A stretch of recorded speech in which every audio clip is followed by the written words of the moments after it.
a world where we have everything and it's still not enough, we're often left wondering, is this really it? Deep inside, you know there's more to life. You're ready to leave behind the old push your way through and claim the deeper, more meaningful life that's calling you. That's what we invite you to explore with us. We're your hosts, Stephanie Allen and Maren Oslak. And this is the Soulful Leader Podcast. Yay! Have you ever had a dream, something that you longed for, a desire, an ideal, a wish, only to have somebody else say, "Oh yeah, you can't do that," or that doesn't work for me, or that'll never work out. Like you're not being realistic. It's interesting. I have a I've had a dream for a long time of restoring an old barn that I have that's on my property, and part of me has had this idea of what I want it to become, but I'm also open to how it's meant to unfold. And over these last, 6 months, it's actually started to happen. I actually have somebody who's like raising it and fixing it, and it's beautiful. It's interesting because what it's done is it's stirred up everyone around me, like all my neighbors. What are you doing? What's happening over there? And I don't know if you've ever driven down a street sometimes and you'd have like a bunch of houses that are kind of, they're not necessarily fixed up. And then all of a sudden, someone goes out and they start painting their house and they start mowing the lawn and putting in a garden and fixing things up. And now the house that kind of looked pretty good next to it is now looking pretty shabby. It's like, oh, I better maybe, and I'm not looking so good as the Joneses. And I'm not saying about competing about that. That's not what I'm saying. It's just that when we go for our dreams, it gives permission for those around us to also go for their dreams if we look at it that way. And so, what happened to me on one side of my home, my neighbor up leveled his whole yard and cleaned it up and started to design his and made it really, really beautiful. On the other side, they also started to kind of fix it up. But one of them was really, really not happy with me and told me I was too much and it was overwhelming and it was, encroaching into their space. And why did I have to make it so big and so beautiful? And he didn't say beautiful, but why do I have to be so much? And I kind of took it in my heart at first.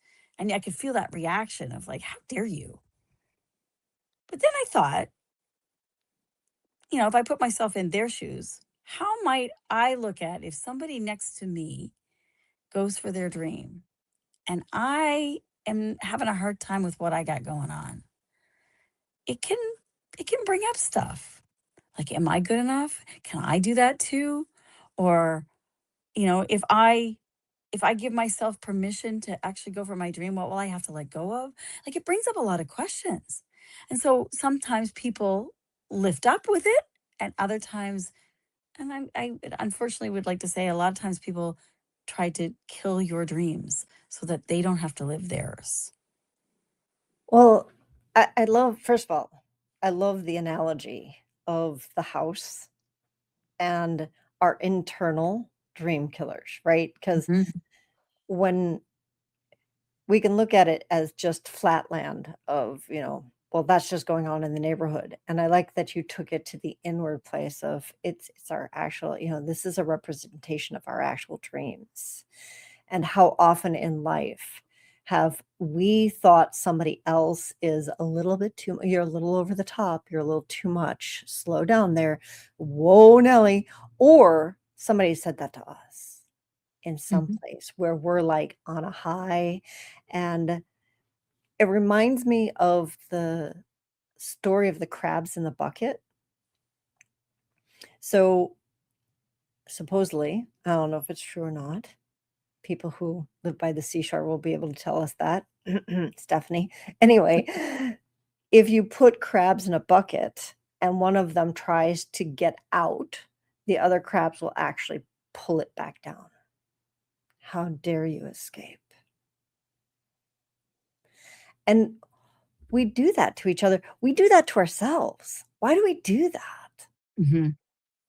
right? That's the question to ask. Because it's familiar. I think you know, the mediocrity, or hey, shouldn't I just be grateful? My life is pretty good. I'm not starving. I got a roof over my head. I should just be grateful. Why push the envelope? Why go for a dream when this is enough? It is enough. And that's a very valid point. It's just that when someone else is going for their dream, instead of pulling them down like the crabs, what if you could create an environment to help them go for it? And that requires a different way of thinking and believing. That requires a different internal mindset. It really does. And when we think about that, I know for myself, I think it's the Catholic guilt. I have too much. It's not okay. It's not spiritual to have so much. And I've been very blessed. I have a lot. And yet there's this other side to it where it really is about, if I settle and I say, if I put a lid on it and say, I can't have any more, that's it, then I don't have space to support other people who want to, it's like it squashes everything. It puts a lid on everything. And when you put a lid on something, like think of a boiling pot, right? That's got all this energy and it's got nowhere to go. So it condenses the stuff that's inside. And that's what ends up happening to us is we get smaller and smaller and smaller inside. And the pressure is more and more and more. And the pressure is more and more and more. So how do we start to release that without it exploding? I think that's the other piece, is because that pressure has built up, and maybe this is what your neighbors are experiencing, Yeah. So is their own internal pressure. I had an experience when I was in my 20s. I was working at my job, and my best friend called me and said, "Hey, I have this really great opportunity to leave Toronto and head down to Los Angeles." And I've never even been there. I don't even know where it is. I remember her saying this to me.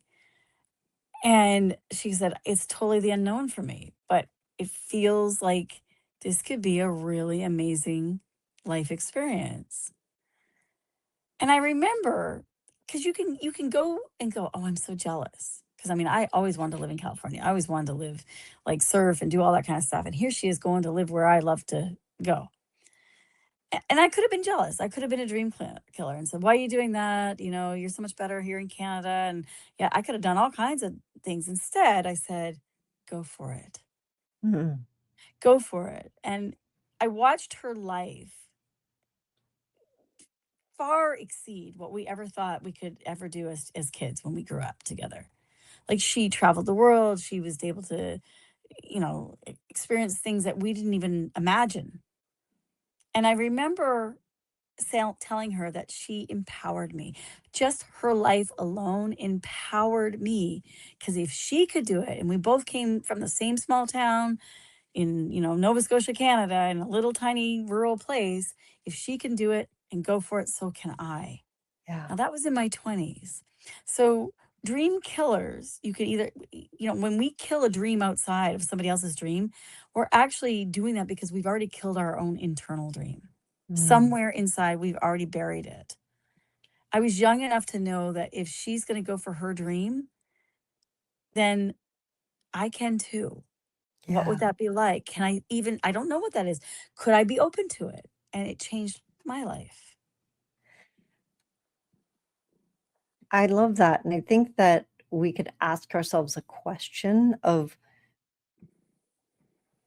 how do we benefit from staying small? Right. Right? And or so then there's there's two other pieces to that, of, on the incoming, like, who benefits in our life? The external dream killers, like your neighbors, right? So how do they benefit from keeping you small, right? So we're looking at, Yeah. how do I benefit from keeping myself small? And an example of that is, one of the ways that I benefit from staying small is I don't have to risk anything. Life is good enough. I'm comfortable enough, right? So it's Mhm. our biggest fear. Oh, who says this? Is it Marianne Williamson? Is Our that our biggest fear is not our darkness, but our light. yeah, it's that Yeah. we could be the greatest ever, right? Like it's that highest potential. Well, yeah, and the more light you have, the more darkness you also have to. You can't we have the polarity. So I'm going to reverse that, because if you're feeling down and hopeless and helpless, if you're feeling that darkness, it's because you have a lot of buried light. Mm, It's a different way of looking at it. Or if yeah. you're in a town where there's a lot of darkness, there's a lot of things that are, or a city that, or the world where we're seeing so much darkness or so much heaviness, it's because there's also so much light. All we need to do is shift our perspective. The old story of the grandfather and the grandson, who are the story of the two wolves, and Mm. the wolves are hungry, and the grandson says to the grandfather, "Which wolf will live?" And the grandfather says, "The one you feed." So if you feed the dream killers, they will continue to live. If you feed the darkness, it will continue to grow. But if you feed the light and you feed your dreams, they too will begin to grow. So where do you want to put your time and your energy and your focus? Because where we put our focus is what gets bigger in our lives. Mhm. I actually found the Marianne Williamson quote. It says, "Our deepest fear is not that we are inadequate. Our deepest fear is that we are powerful beyond measure. It is our light and not our darkness that most frightens us." And so to go back to what we're talking about of that is the piece that's where I benefit or part of me Mhm. benefits from not going all in is I can stay safe. I can stay comfortable in I got enough, I got plenty, right? And so then go ahead. There's also a saying, and I always love this too. It's like, this is wonderful to be totally loving and accepting of where you are and being grateful. That's wonderful. But like anything, if you just sit there, you will like, think of a road. If you just sit there, you will still get run over. Mm, There are things that we are meant to travel along the road toward. yeah. It's not about going fast, but it's about moving towards something. You can either be moving away from something, which a lot of people are away from type of people, or we can be moving towards something. Which feels better in your mind and in your body? To run away, to turn away, or to turn towards? And I think for a lot of people, that towards peace, we don't know what our soul like, it feels like we're called to something. It feels like there's something that I want to be doing that and yet we're conditioned to do what society tells us to do. So we do all the things and we check all the boxes and we don't feel fulfilled. So we have the stuff and it feels like enough and then we don't want to break anything Mhm. because like I worked really hard to get here, to get to this place of I'm comfortable, even though inside I don't feel comfortable. There's something like eating at me. Yeah, like sandpaper. If there's See, something grating against me that I just don't like it in some way. yeah. So that's another place where that the external conditioning of how we've been told that we should live and following that thread is another place that's a dream killer in the Mhm. way that then I don't wanna break it. Don't don't shake this up too much because something might go wrong, so I'm not gonna truly go for it, and then when I see somebody else truly going for it, that makes that sandpaper rub a Mhm. little bit harder, and you wanna go, "Hey, stop that. You're gonna Well, something's gonna fall apart, and it might be my life, so stop it." and what happens when you really go for a dream is you actually have to become a different person to live the new dream. You Mm. cannot stay the same and live the dream that's in your heart. Yeah. You have to change.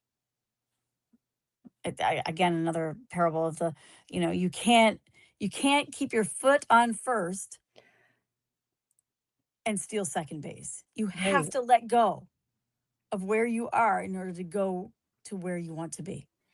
And that's scary. And it can be scary because you might get, caught and sent back home again, and have to repeat it. You're out. And that's okay.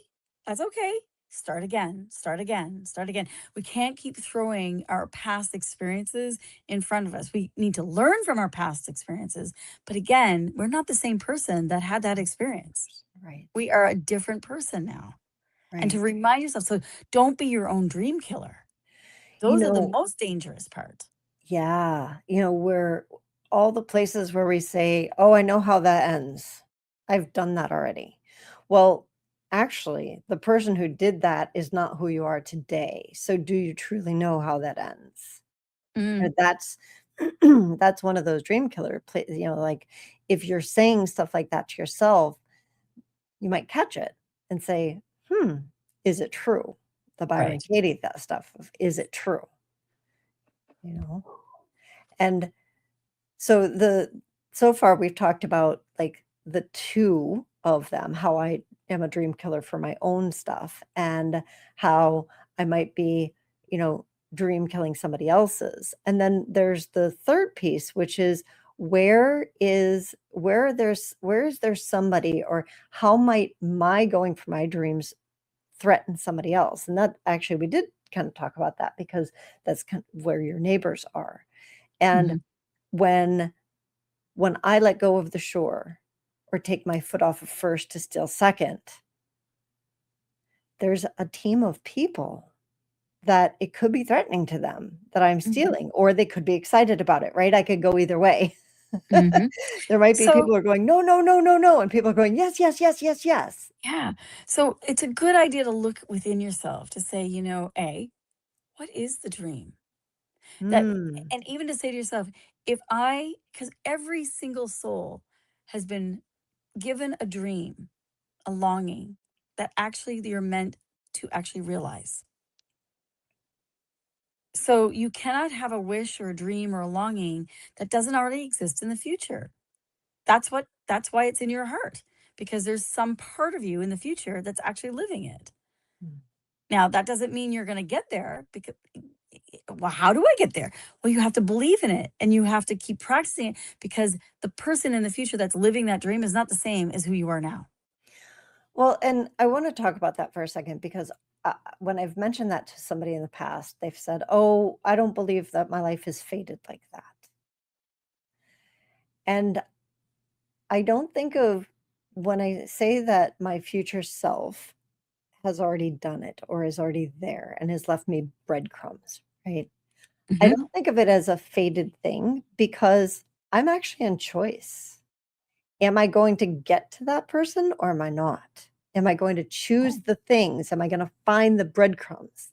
Am I going to stay the course to become that person or not? So Right. there is a highest version of you, and it's not guaranteed. You actually have to keep choosing it. And we need people around us who are also going for it and Yes. practicing it so that we can both inspire each other. Just like my friend that called me to say that she had had an opportunity to go to LA as a fashion designer, actually. And that was her childhood dream. Mm. And I'm like, wow, it's coming true. And it gave me an insight to say, then my dreams can come true too. What is my dream? Like surround yourself from other people, that are doing it as well. Find them. Even if they're not someone you know, go research them on the internet or read about them in books. Like there are so many people that have realized their dreams. Study them because they had to think differently. They had to behave differently. They had to change something about themselves. And that, yes, it can be painful on one level, but it also can be extraordinarily joyful, especially when you know the end that you are working towards is so much better than where you are in the beginning. I look at it like this. There's challenges in life, whether you're going for something fulfilling or going for something surface. Yeah. And so, do you want the challenges and the frustrations and the possible pains to lead you to fulfillment or to lead you to emptiness? And you And feel like, same old. Yep. yeah, been there, done that. And that quest, that question of what is the dream? I I had somebody who gave me a great question that might be something that you guys could think about. If no one in your life ever knew what you were going to choose or what you chose, like there was no one to judge it, nobody to tell you this or tell you that, like no one would ever know your choice, what would you choose? Mm. From that really heartful, soulful place, what would you choose? Because having that and holding that dream, and then as you mentioned, Stephanie, having the community of people around you who support you.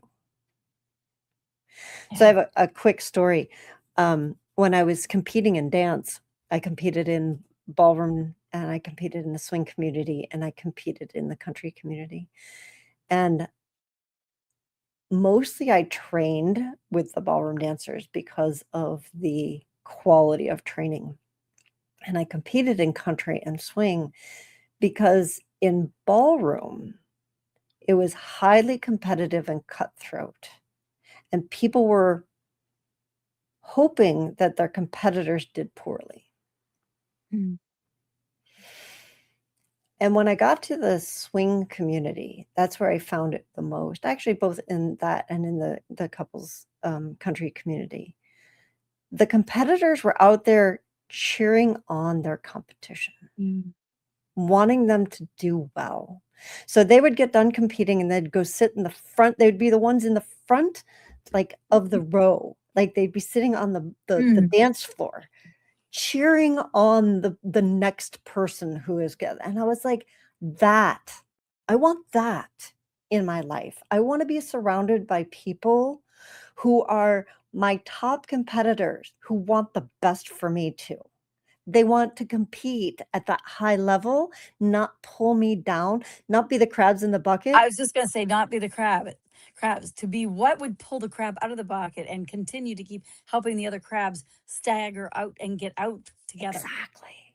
It's like we want to all get to the next Yeah. level, not I want to be best because I stood on top of you. Mm. So that is the thing is where is the community? And if you don't have one, join our community or join our community anyway, because that's who we are and that's what we're wanting to help the world to evolve to Mhm. is let's all give each other a hand up and keep evolving. And that whole saying, we don't fail alone, meaning we, like the crabs in the bucket, we all pull each other down, but we also don't succeed alone either. Mm, We also can all pull each other up. Which one do you want and why? yeah. What would be so rich and so important in your heart to change the ways and allow yourself to be lifted up and to lift others up to go too? I would What love would to have you all out there answer that question and share it with us. So you can find us on social media. You could share that with us on a social media. You could also send us an email because we respond to all of the emails that you send us. And you can email us. You can find our email. Actually, our email is support@tslp.life. And that's our website, tslp.life. And you can find us on social media under Soulful Leaders because that's such a beautiful question. And I love ending on that. It's such a high note. love it? So, Lift yourself up and lift others up by lifting yeah, up. lifting up and sharing your answer to that question is what will lift you up and all the people around you. So go for it. Go for it. We'll see you all in a couple weeks on the Soulful Leader podcast.